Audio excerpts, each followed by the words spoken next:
안녕하세요, 여러분. 오늘은 많은 분들이 한 번쯤 겪어보는 치아 문제, 바로 신경치료한 치아가 다시 아플 때 어떻게 해야 하는지 이야기해보겠습니다. 우리가 흔히 신경을 뺐다고 말하는 신경치료는 치아 속에 염증이 생겼을 때 통증을 없애고 치아를 살리기 위한 마지막 치료 단계입니다. 그런데 이렇게 힘들게 신경치료를 해놓고도 몇 년 지나면 다시 불편해지는 경우가 많습니다. 왜 그럴까요? 연구에 따르면 신경치료와 충전을 한 치아는 평균 11년 정도, 충전만 한 치아는 약 6년 반, 그리고 크라운까지 씌우면 20년 가까이 사용할 수 있다고 합니다. 초기 5년은 생존율이 90%가 넘지만 시간이 지나면 치아가 깨지거나 재감염이 생기고 보철물이 손상되면서 결국 수명이 다하게 됩니다.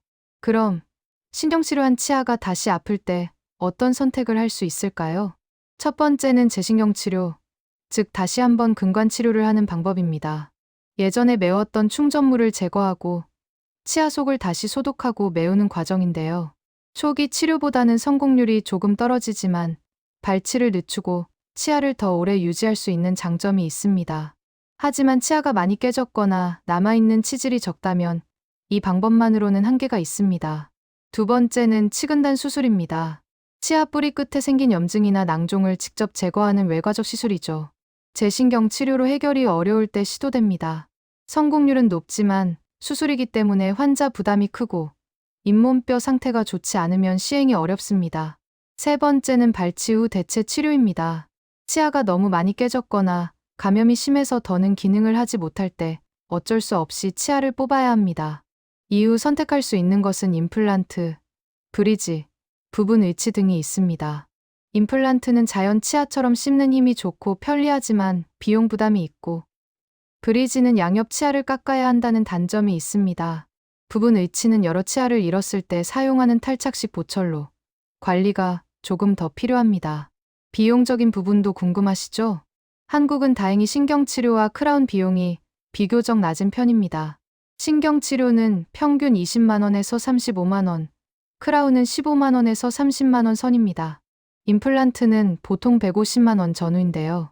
미국이나 유럽은 500만 원에서 700만 원 정도라 훨씬 비싸죠.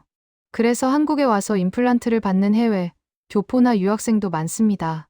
특히 65세 이상은 임플란트 일부 비용을 건강보험에서 지원해주기 때문에 부담이 더 줄어듭니다. 결론은 이렇습니다. 신경치료한 치아는 영구적이지 않습니다. 평균 10년 정도 사용하면 여러 문제가 생기기 시작하고 다시 치료가 필요한 시점이 옵니다. 이때는 재신경 치료로 살릴 수 있는지, 수술이 필요한지, 아니면 발치 후 대체 치료가 나은지를 치과에서 정확히 확인받아야 합니다. 치아는 단지 씹는 도구가 아닙니다. 얼굴 형태, 발음, 식사 습관, 나아가 삶의 질까지 영향을 주는 중요한 기관입니다.